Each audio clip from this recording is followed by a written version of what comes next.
여러분, 우리 예배당 1층에 친교실 벽에 붙어있는 10개의 단어를 보신 적 있으십니까? 그 중에 기억나는 것은 어떤 것이 있으십니까? 감사합니다, 사랑합니다, 찬양합니다, 충만합니다, 순종합니다, 용서합니다, 축복합니다, 이해합니다, 존경합니다, 기뻐합니다. 권사님 한 분이 약 1년 전에 제게 10개 단어를 선정해달라고 하셔서 드렸더니만 그 벽에다가 붙여 놓으셨습니다.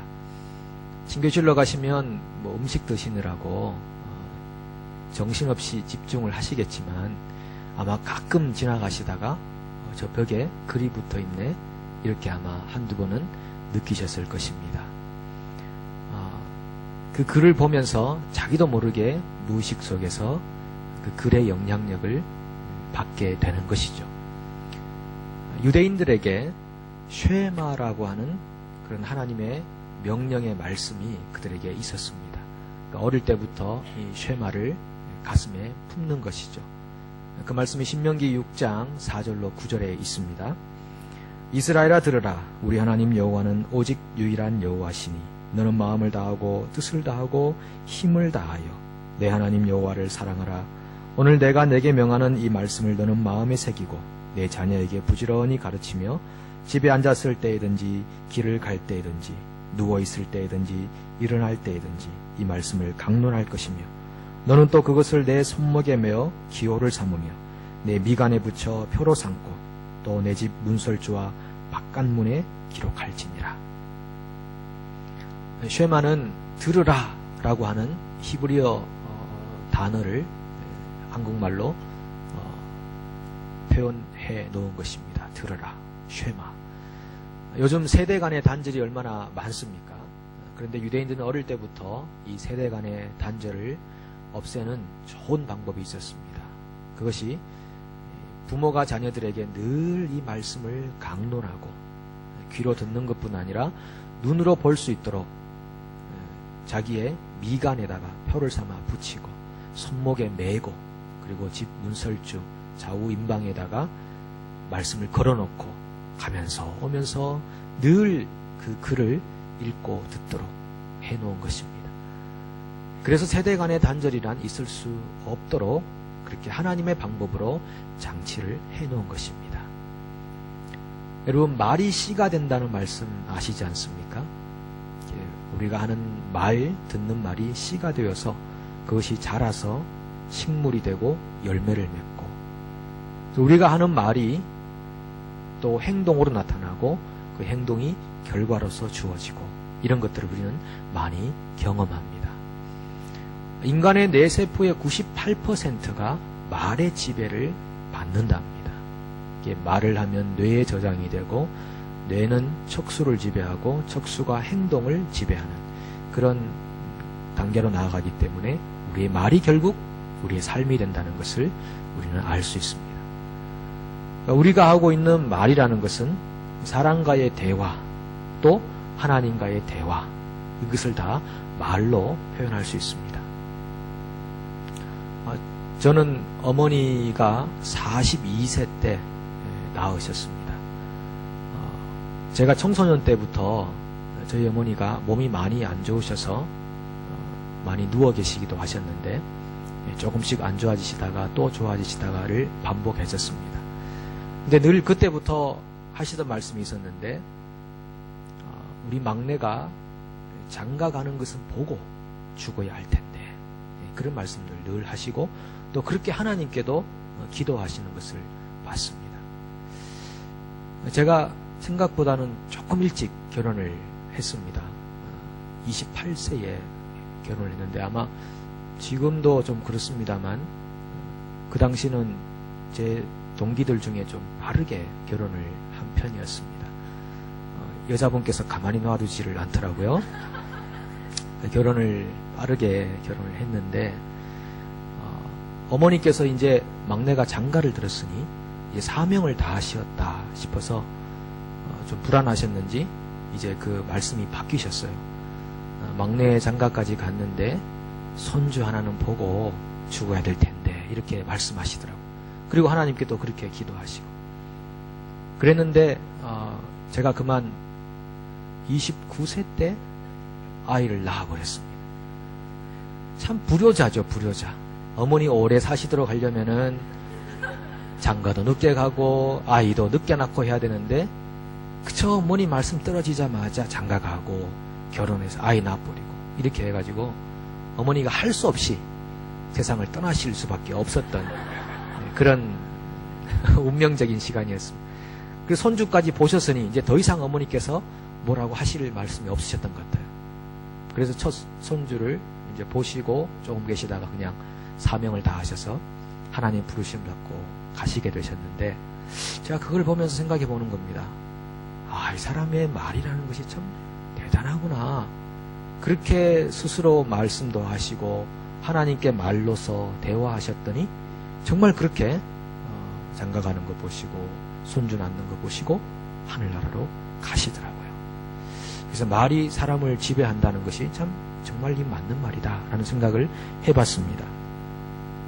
여러분, 우리는 지금 새 사람을 입으라 라고 했던 이 귀중한 말씀의 실천적 삶의 네 번째를 나누고 있습니다.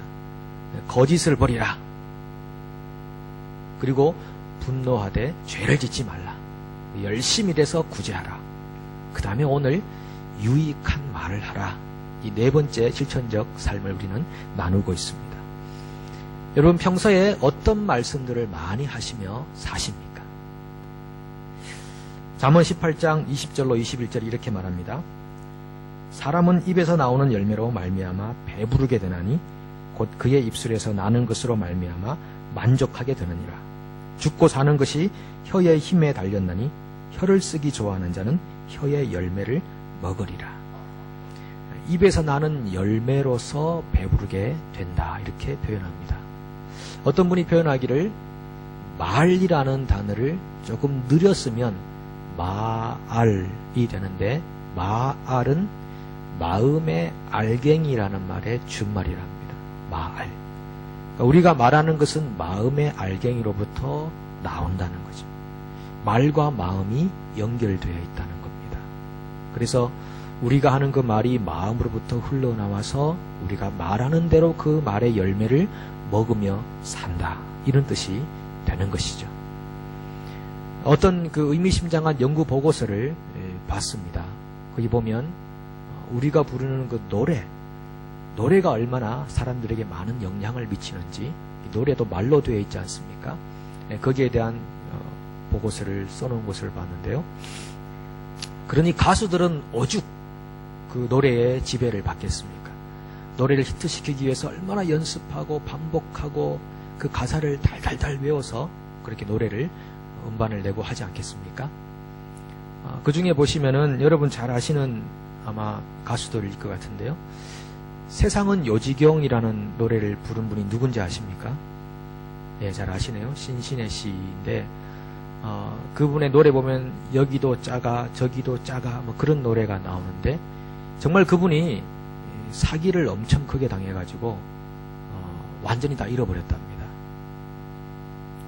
영시의 이별이라는 노래를 누가 부른지 아십니까? 그 노래는 모르시는군요. 예, 배호 씨가 불렀더라고요. 근데 그분이 정말 영시에 돌아가셨대요. 간다 간다 나는 간다 너를 두고 나는 간다. 이거 누가 부른지 아십니까?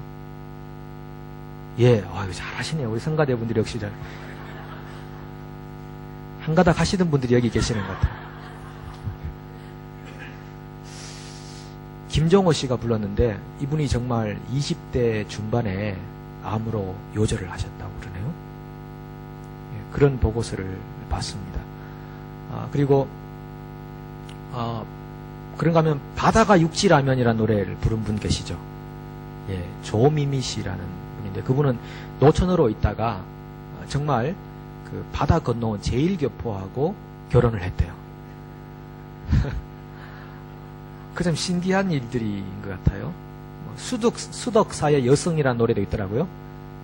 송춘이라는 분이라고 하던데 그분이 홀로 살다가 정말 불교의 포교사로 사셨대요. 참 신기하지 않습니까? 근데 제일 좀 신기한 것 중에 하나가 쨍하고 해 뜰 날 돌아온단다. 예, 여러분 잘 아시죠? 송대관 씨가 그걸 불렀는데 그분이 1980년도에 이 노래를 부르고 정말 해 뜰 날을 맞이했어요. 히트곡이 되어가지고. 그 다음에 이제 미국으로 이민을 가셨대요. 가가지고 막노동부터 이렇게 열심히 일하면서 사업을 했는데 굉장히 사업이 잘 됐대요. 그리고 다시 이 가요계가 그리워서 1988년에 다시 가요계로 복귀를 했는데 지금 계속 해 뜰 날을 맞이하고 있답니다. 그 참 신기하다 싶어서 제가 생각을 해봤습니다. 아, 우리는 정말 매주마다 찬양을 하고 있지 않는가. 이 찬양하는 그 가사를 보시면은 하나님의 영광을 노래하고 우리 인생에 주어진 하나님으로부터 오는 즐거움을 노래하고 기쁨과 희망과 소망을 노래하는 이 귀한 찬양이니 우리가 얼마나 은혜를 받으며 그 가사 말에 영향을 받고 사는가. 이거 참 큰 은혜다라는 생각을 해보는 겁니다. 그리고 생명의 말씀을 우리가 함께 나누고 듣고 전하고 하지 않습니까? 이 귀한 말씀들이 우리의 삶을 또 지배하는 것입니다. 왜 하나님께서 말씀과 기도로 거룩해진다고 하겠습니까? 말씀도 말이고 기도도 말인 것입니다. 그 말에 의해서 영향을 받아서 하나님이 기뻐하시는 삶을 살다 보면 우리의 삶에 질서가 생기고 영적인 힘이 생기고 능력이 생기게 되는 것입니다. 저희 집에는 이제 사춘기를 보내는 두 분이 계시는데 그 중에 좀 연세가 더 많으신 분이 요즘 노래를 많이 듣습니다. 귀에 이렇게 이어폰을 끼워놓고 그 노래 들으면서 공부하고 하는데 그 집중이 되냐. 그 노래를 안 들으면 집중이 안 된대요. 그 노래 들으면서 하는데 제가 그저께는 한번 무슨 노래 듣냐. 제가 이 보고서를 보고 깜짝 놀라가지고 너 듣는 노래가 뭐냐? 그러니까 몰라 그러더라고요. 그래서 야, 노래 제목도 모르고 그렇게 노래를 듣냐? 아니면 가르쳐주기 싫어서 그래? 그랬더니만 노래 제목이 몰라랍니다. 그런 노래가 있는지도 몰랐어요. 예, 자기는 대답을 했는데 왜 자꾸 묻느냐는 거죠. 몰라. 그래서 제가 몰라가 어떤 노래인가 싶어서 인터넷을 찾아봤습니다. 찾아보니까 예전에 그 엄정화 씨라는 분이 불렀던 노래더라고요. 제가 듣다 보니까 막 따라하게 될 정도로 노래가 좀 신이 났는데 가사가 이런 가사였어요. 어떻게 말해야 할까? 다른 사람이 생겼다고. 언제나 나만을 위해 나를 아껴준 그대에게 충격이 클 거야. 내게 실망을 하면 배신감도 느끼겠지? 하지만 내 마음이 이미 변해버린 건 나도 잘 몰라. 내가 왜 이러는지 잘 몰라. 알 수가 없어. 그렇게 나를 사랑해줬는데 왜 내가 흔들리는지 그대가 싫어진 것도 아닌데 정말 난 몰라. 알 수가 없어. 그런 노래더라고요. 리듬이 좋으니까 그냥 별로 의미 없이 그냥 듣고 있었는데 제가 이걸 보고 깜짝 놀랐습니다. 이 가사가 안 좋다. 그래서 제가 어제 이 가사가 안 좋은데 더 이상 듣지 말라고 이렇게 얘기를 해줬습니다. 그랬더니 그냥 들은 척 만척 하는 것을 봤는데 별 영향력이 없습니다. 아빠가. 성경이 우리에게 말하기를 더러운 말은 입 밖에도 내지 말라 이렇게 표현합니다. 더러운 말이란 것은 썩게 하는 말입니다. 이 뜻이 원래 마음을 아프게 하고 상처를 주고 사람을 속 썩게 하는 말, 그런 말은 입 밖에도 내지 말라 이런 뜻이 되겠죠. 야고보서 3장 6절로 8절을 우리 같이 한번 읽어보도록 하겠습니다. 혀는 곧 불이요 불의의 세계라. 혀는 우리 지체 중에서 온 몸을 더럽히고 삶의 수레바퀴를 불사르나니 그 사르는 것이 지옥불에서 나느니라. 여러 종류의 짐승과 새와 벌레와 바다의 생물은 다 사람이 길들일 수 있고 길들여 왔거니와 혀는 능히 길들일 사람이 없나니 쉬지 아니하는 악이요 죽이는 독이 가득한 것이라.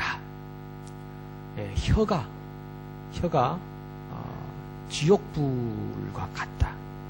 그리고 악의 축이다. 죽이는 독이 가득하다. 불의의 세계다. 굉장한 영향력을 가지고 있다는 것을 우리에게 말해주지 않습니까? 그래서 우리 입이 성화가 돼야 돼요. 예수를 믿고 났는데도 믿은 후에도 예전에 하던 말 그대로 나온다. 굉장히 문제가 많은 겁니다. 마음이 변화가 안 됐다는 거죠. 마음이 변화가 되면 예전에 쓰던 말 쓰려고 해도 잘 안 나옵니다. 이게 심령의 변화를 가졌기 때문에 하나님의 영이 우리 안에 거하시기 때문에 예전에 늘 쓰던 말이 잘 안 나오죠. 새로운 말, 새로운 언어가 창조되는 겁니다. 성령이 오순절날 임해서 방언이 나왔다는 것은 새로운 언어를 우리에게 주셨다는 거죠.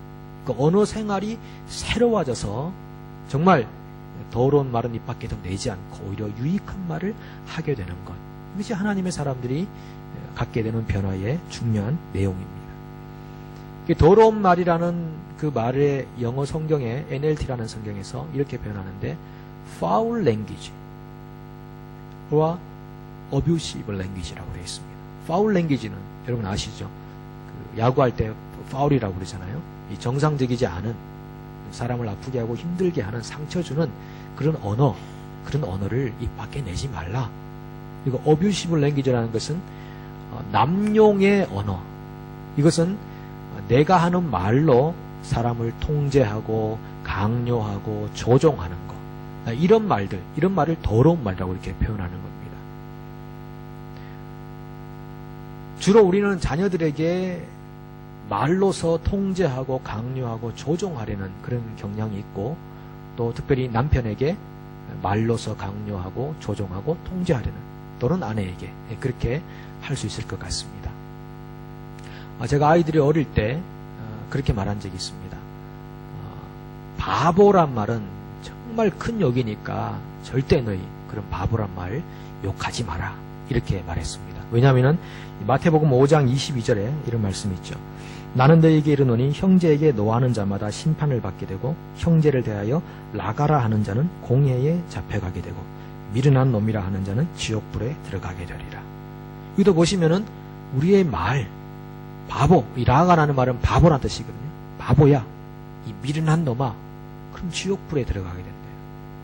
그 사람을 상처 주고 아프게 하고 무시하고 그렇게 하는 사람들이 지옥불에 간다. 이런 뜻으로 이제 예수님께서 말씀하셨는데 아이들에게 제가 바보라는 말 하지 마. 그렇게 했습니다. 그러니까 아이들이 머릿속에 이 바보란 말이 굉장히 큰 욕이구나. 이렇게 생각을 하고 서로 싸울 때도 다른 얘기는 다 하는데 바보라는 말은 안 하는 겁니다.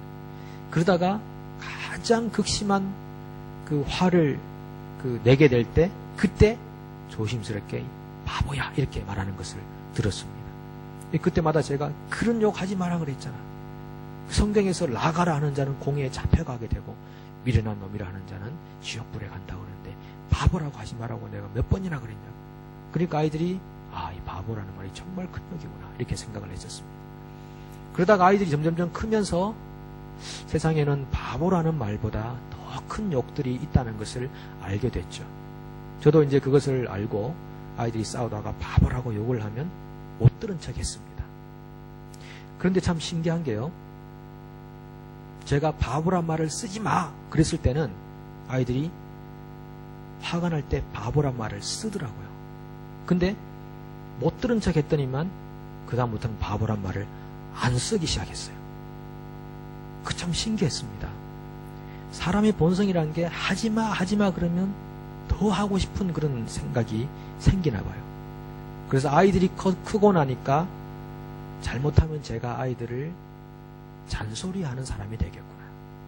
충분히 지각할 수 있는 아이들에게 계속 잔소리로 강요하고 통제하고 조종하려는 부모의 그런 마음을 갖겠구나 하는 생각을 해보았습니다. 오늘 우리가 하고 있는 그 말에 얼마나 많은 부분들이 여러분 잔소리인 줄 아십니까? 안 하셔도 될 말씀들을 많이 하시는 겁니다. 그 말씀 하실 동안에 성경 한 구절을 더 외우셔도 좋겠다는 생각을 해보는 겁니다. 그리고 오히려 잔소리 말고 격려하고 축복하는 말을 하면 어떨까 생각을 해보는 겁니다. 그런 더러운 말 대신에 우리에게 권면하시는 말은 덕을 끼치는 말을 하라. 이것은 사람을 격려해주는 말을 하라. 그리고 은혜를 끼치는 말을 하라. 이렇게 성경이 우리에게 권면합니다. 잠언 16장 24절 말씀인데 우리 같이 한번 읽어보겠습니다. 선한 말은 꿀송이 같아서 마음에 달고 뼈에 양약이 되느니라. 이 선한 말이라는 것은 꿀과 같고 약과 같다. 마누카 꿀 좋다고 해서 많이 드시죠? 그 꿀 드시는 것보다 선한 말을 하는 것이 우리에게 꿀송이처럼 되는 겁니다. 칼슘 부족해서 여러분 약 많이 드시죠? 그것보다도 선한 말을 하면 뼈에 양약이 되느니라. 우리 뼈를 튼튼하게 한다는 겁니다. 선한 말이. 이게 하나님의 말씀이라는 것입니다. 또 한 구절 봅니다. 골로새서 4장 6절 같이 한번 읽어보겠습니다. 너희 말을 항상 은혜 가운데서 소금으로 맛을 냄과 같이 하라. 그리하면 각 사람에게 마땅히 대답할 것을 알리라. 맛나는 말을 하라는 것입니다. 맛있는 말. 말을 만약에 소금이 없다면 여러분 음식이 얼마나 싱겁고 맛이 없겠습니까? 말이 소금처럼 맛있도록 그렇게 말을 하라는 그런 권면이시죠. 그런 말씀을 하시는 분들하고는 항상 대화를 더 하고 싶어지는 겁니다. 우리 그리스도인들이요, 저분하고 대화를 좀 하고 싶다, 조금 더 하고 싶다, 그런 사람이 돼야 되죠. 저분하고는 대화하기 싫다, 저분하고는 말씀 나누면 내가 힘이 든다, 그런 사람이 된다는 것은 아직 새 사람을 입어가는 부분에 부족함이 많다는 것을 증명해 주는 겁니다. 몇 년 전에 우리 교회 어르신 중에 한 분이 제게 오셔서 이런 말씀 해주셨습니다. 참 감사하고 있는데, 목사님, 세상에 왜 교회들이 많이 있는 줄 아십니까?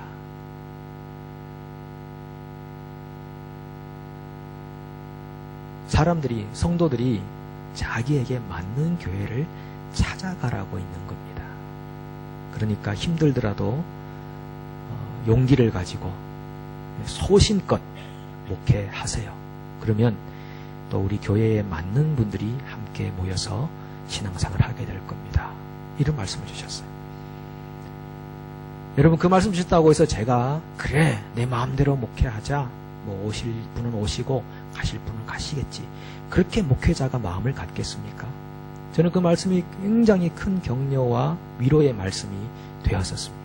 그래서 오히려 저를 더 진지하게 만들고 하나님 앞에 엎드리게 만들고 한 영혼을 더 귀히 여기게 하시는 그런 격려의 말씀. 정말 이거 맛있는 말씀이구나, 정말 맛나는 말씀이다, 이렇게 생각을 한 적이 있습니다. 제가 지난 8월 3일에 평생교육원에 가서 잠깐 개강 강의를 한 적이 있습니다. 거기서 제가 세 가지를 말씀드렸어요. 말하고 손하고 돈, 이 세 가지를 말씀드렸습니다.